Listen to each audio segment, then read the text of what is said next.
এই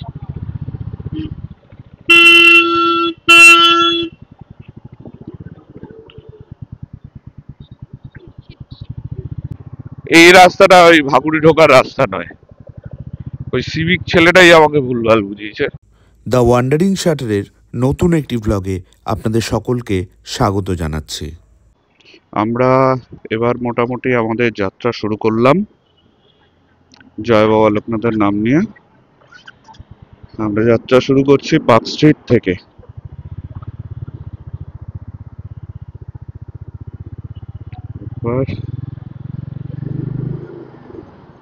আমরা মুর্শিদাবাদ যাচ্ছি। আমাদের এই নতুন সদস্য, আমার এই বাইকটা রিসেন্টলি কেনা হয়েছে। এটা হিসাব অনুযায়ী আমাদের প্রথম ট্রিপ, একদম প্রথম ট্রিপ। আমরা দুজন মিলে বেরিয়েছি। বহরমপুর যেতে গেলে NH-34 ধরেই যাব। NH-34 ধরতে গেলে দুটো রাস্তা আছে। একটা হচ্ছে আমরা মধ্যমগ্রাম বারাসাত হয়ে যেতে পারি, আর একটা রাস্তা হচ্ছে কল্যাণী এক্সপ্রেসওয়ে। কল্যাণী এক্সপ্রেসওয়ের কাজ চলছিল, তা এখন যেটা খবর নিয়েছি এখন অনেকটাই ভালো হয়ে গেছে রাস্তাটা। তো যাই হোক, সেই কল্যাণী এক্সপ্রেসওয়ে ধরেই যাব ভেবেছি। নতুন রাস্তাটাও এক্সপ্লোর করা হবে। মূলত আমাদের এই ট্রিপটা হচ্ছে এক্সপ্লোর করার ট্রিপ, এক্সপ্লোরেশন ট্রিপ। তো সেই এক্সপ্লোর করতেই আমাদের বেরোনো। এবার ওকে, আমরা এই যে রাস্তা দিয়ে যাচ্ছি, আমরা এই রাস্তাতে যেতে গিয়ে কি কি অভিজ্ঞতার সম্মুখীন হই সেটা থাকবে আমাদের এই ভিডিওতে। আর আপনাদের সবাইকে নিয়ে আমরা চললাম আমাদের নতুন ডেস্টিনেশন মুর্শিদাবাদ, এবং তারপরে আস্তে আস্তে আনফোল্ড হবে আমরা কোথায় কোথায় যাব, কি কি করব, সেগুলো সব আস্তে আস্তে আনফোল্ড করা হবে। প্রচুর পুলিশ প্রোটেকশন IPL এর জন্য। তো ন্যাচারালি IPL শুরু হয়ে যাচ্ছে এবং কলকাতায় এবার উদ্বোধন হবে, এটা তো আরোই আনন্দের ব্যাপার। এই রাজভবনকে ডান দিকে রেখে, হাইকোর্টকে বাদিক রেখে আমরা সোজা চলেছি। কলকাতাকে আমি খুব ভালোবাসি। কলকাতার হয়তো এই জ্যাম, কলকাতার এই যানজট, রাস্তার দুই ধারে যতটা রাস্তা তার থেকে অর্ধেক রাস্তা গাড়ি রাখা, সবকিছু হলেও এই কলকাতাকেই আমি বড় ভালোবাসি। আমার জন্মস্থান। প্রত্যেক মানুষের নিজের জন্মস্থানের প্রতি একটা টান থাকে, তো সেটা যেমনই হোক না কেন।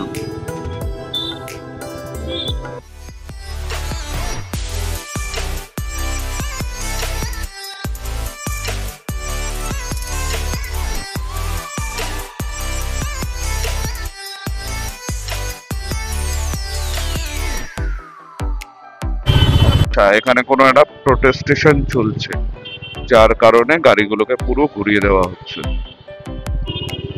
দ্যাটস ফাইন, আমাদের ঘুরে যেতেই হবে। দেখা যাক কতটা ঘোরায়।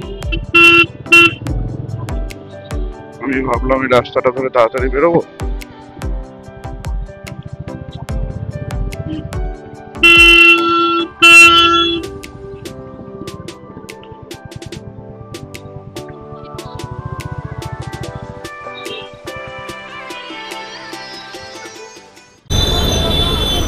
ঝামেলায় পড়েছি।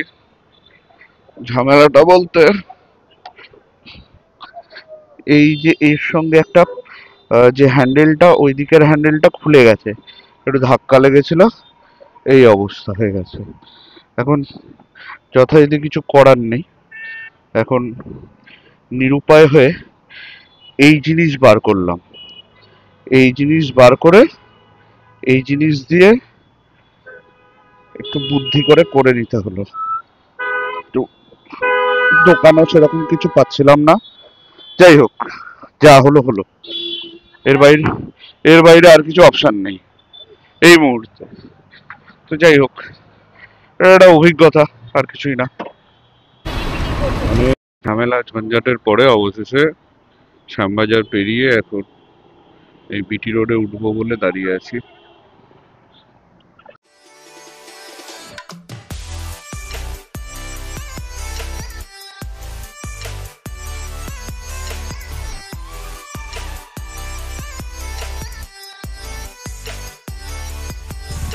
বেলঘড়িয়াটা যেমন ওয়ান ওয়ে, এটা সেটা নয়, তো সুতরাং এখানে একটুখানি সুবিধা হলো, আর রাস্তাটাও তুলনামূলক একটু ফাঁকা, ভালোই হলো।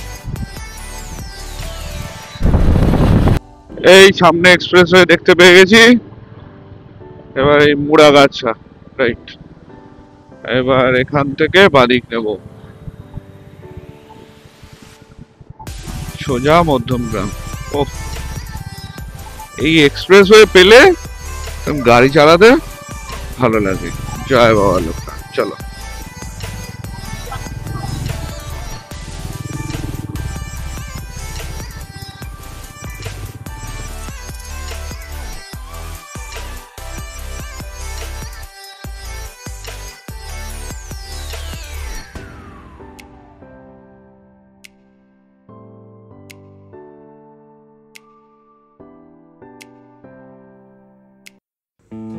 আমাকে একটি কথা দাও, যা আকাশের মতো সহজ, মহৎ, বিশাল, গভীর।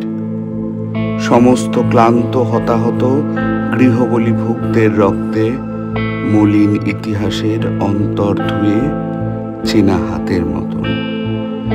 আমি যাকে আবহমান কাল ভালোবেসে এসেছি, সেই নারীর, সেই রাত্রির নক্ষত্রলোকিত নিবিড় বাতাসের মতো, সেই দিনের আলোর অন্তহীন এঞ্জিন চঞ্চল ডানার মতো, সেই উজ্জ্বল পাখির সমস্ত পিপাসাকে যে অগ্নির মতো প্রদীপ্ত দেখে, অন্তিম শরীরিনী মোমের মতন।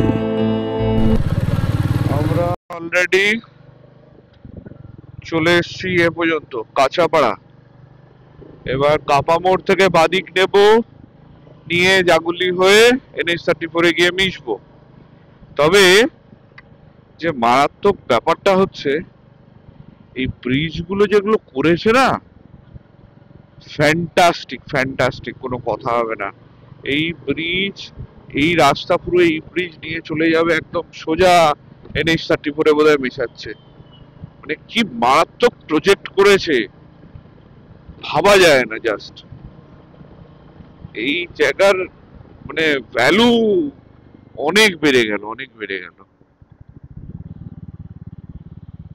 ব্রিজটা কত বড়, কত বড়, বিরাট ব্রিজ করেছে। হ্যাঁ, ওটা চালু হতে আরো সময় লাগবে। মানে ওই জিনিস যদি চালু হয়ে যায়, আর NH-34 ওই দিক দিয়ে মানুষ ইউজই করবে না। কলকাতার লোকজন তো বারাসাত ওইসব দিক ধরবেই না। হ্যাঁ,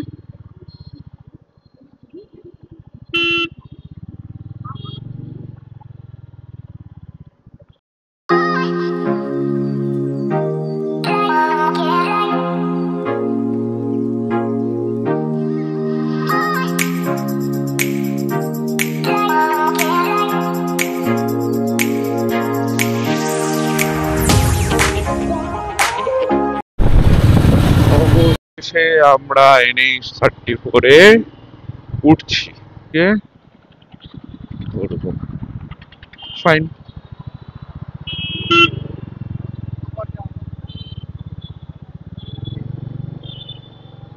জাগুলি, জাগুলি মোড়, হ্যাঁ জাগুলি মোড়ই হবে। আচ্ছা, অবশেষে আমরা NH-34 এ উঠে গেছি। ওকে, এই রাস্তায় আমাদের সোজা নিয়ে যাবে বহরমপুর। কৃষ্ণনগর 58 কিলোমিটার। বাবারে, খাইছে রে। 58 কিলোমিটার যেতে কতক্ষণ লাগবে দেখি, দেখা যাক। কটা বাজে? 5টা 20। না, কোনোভাবেই নয়। 6টার মধ্যে ভেবেছিলাম পৌঁছাবো হয়তো কৃষ্ণনগর, পসিবলই না।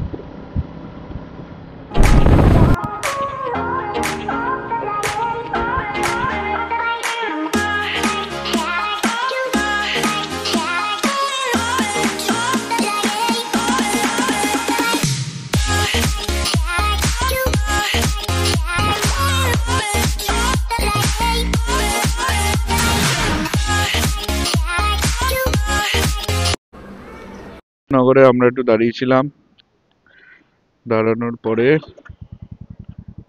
আবার আমরা যাত্রা শুরু করছি।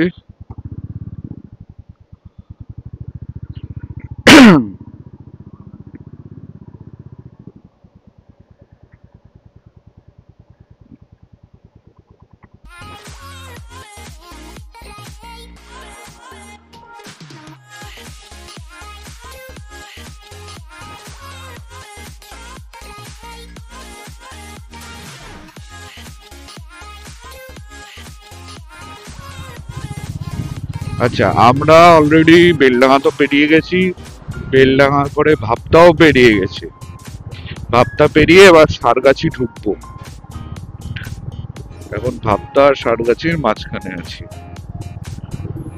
সারগাছি বলতে সারগাছি রামকৃষ্ণ মিশন যেখানে, সেই সারগাছি বহরমপুরের ঠিক আগের স্টেশন। যদিও মাঝখানে একটা হল্ট আছে, বলরামপুর হল্ট বলে, অনেক বড় ব্যাপার যে রেলগেট বন্ধ নেই। রেলগেট বন্ধ থাকলে হয়ে যেত। প্রচন্ড ধুলো রে ভাই, এত ধুলো ভাবার। রাস্তার কাজ চলছে তো, এই জন্যই এত ধুলো। সাবাস, এই তাদের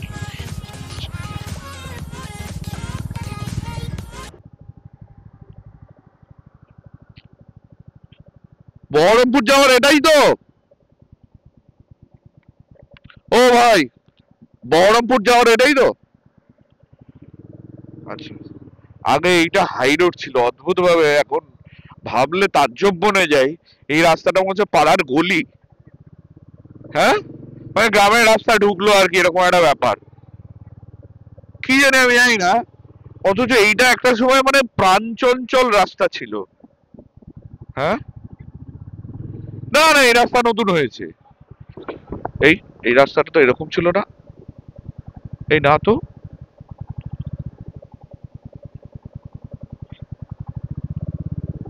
ভাই, এই রাস্তাটা ভাকুড়ি যাচ্ছে। হ্যাঁ হ্যাঁ হ্যাঁ। আচ্ছা, এটা দিয়ে গিয়ে কোথায় যাবো আমি? ও আচ্ছা, এটা কি বলরামপুর হরিদাস পাটি? ওই রাস্তা হরিদাস পাটি পড়বে তাই তো? আচ্ছা, বুঝতে পেরে গেছি। আচ্ছা আচ্ছা। আর ওই বহরমপুরে ওই রাস্তাটা ঢুকছে কোথায়, ভাকুড়ি ঠাকুরি যাওয়ার? কতটা কতটা? হ্যাঁ। ও, 5 কিলোমিটার গেলে ভাকুড়ি। গলি দিয়ে যাওয়া যাবে? আমি যাবো চুয়াপুরে। হ্যাঁ। এটা? হ্যাঁ হ্যাঁ হ্যাঁ। ও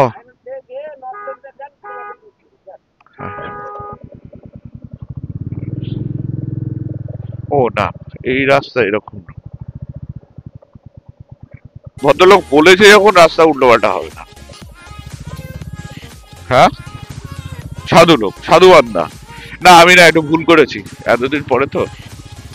এই রাস্তাটা ওই ভাকুড়ি ঢোকার রাস্তা নয়। ওই সিভিক ছেলেটাই আমাকে ভুলভাল বুঝিয়েছে, মানে ভুল বললো আর কি। না, ও ভুলও বলেন। তা আমি তো ভাকুড়ি বলিনি, যদিও আমাকে বলতে হতো চুয়াপুর, তাহলেই হয়ে যেত। যাই হোক, যা হলো হলো। এই রাস্তাটা চেনা হলো। আমার এরকম বেশ ভালো লাগে, এক রাস্তায় গিয়ে আর এক রাস্তায় গিয়ে, মানে এক রাস্তা খুঁজতে গিয়ে আর এক রাস্তায় গিয়ে, পুরো অসুবিধা কিছু নেই, ভালো রাস্তা বলেছে। হুম। আরে তোমার এখন এত ধকল মনে হচ্ছে, তুমি যদি সকালবেলা বেরোতে তোমার এত কিছু মনেই হতো না। এই যে বহরমপুর টাউন কোন দিকে, এই যে বহরমপুর টাউন, এই রাস্তাটার সঙ্গে ওই রাস্তাটা গুলিয়ে ফেলেছি আমি, বোঝা গেল? এই যে এখানে লেখা বহরমপুর টাউন। হ্যাঁ, না আমি তো সেটাই ভাবছি যে আমাদের সেই হাই রোড এত ছোট হয়ে যাবে কি করে, তাই না? আর কোনো লোকজন কিছু নেই, এত ছোট হয়ে গেল কি করে, সেটাই আমারও একটুখানি সন্দেহ হয়নি তা নয়। যাই হোক, অবশেষে আমি আসিয়া পড়িয়াছি, আসিয়াছি বহরমপুরে। আচ্ছা,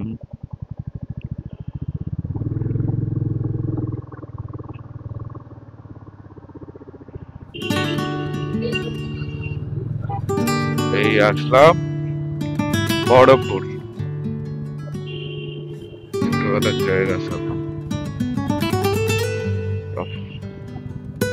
ভাবা যায় এইসব জায়গা আসলেই না, মানে কিরকম একটা ছোটবেলাটা চোখের সামনে ভেসে ওঠে, বুঝলে?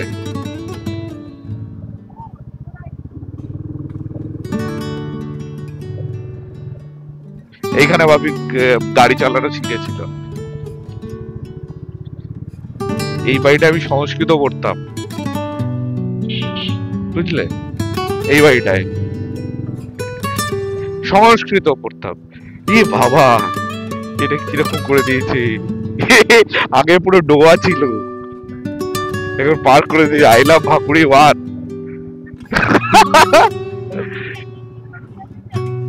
চ্যাটার্জি হোম। এই যে এরকম ডোবা এখানে, এটা কি একটা ছিল বাবা, কত তলা বিল্ডিং হচ্ছে রে ভাই, ভাবা যায় না। এটা ইয়েদের বাড়ি ছিল, এটা পার্থদাদের বাড়ি। এই যে এই বাড়িটায় আমি ফিজিক্স পড়তাম, এই বাড়িটায় আমি ফিজিক্স পড়তাম।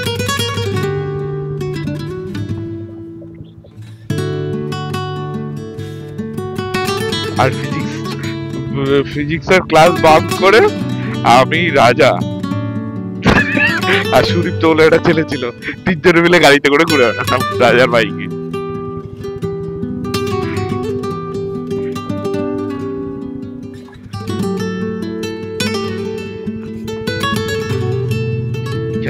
এইখানে আমি বাংলা পড়তাম, এই ঢুকে গিয়ে স্যারের কাছে ডান দিকে বাংলা পড়তাম। ওদিক দিয়ে ঢুকবো না কিন্তু একটু একটু, কোনটা? না না, ওই যে সোজা।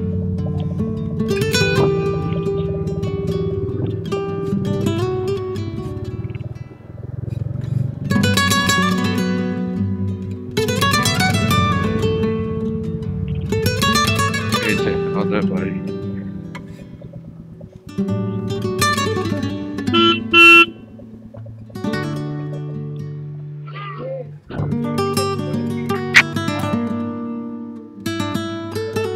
আর চলে এসছে আমার দাদার বাড়ি। চলো নামার বাড়ি।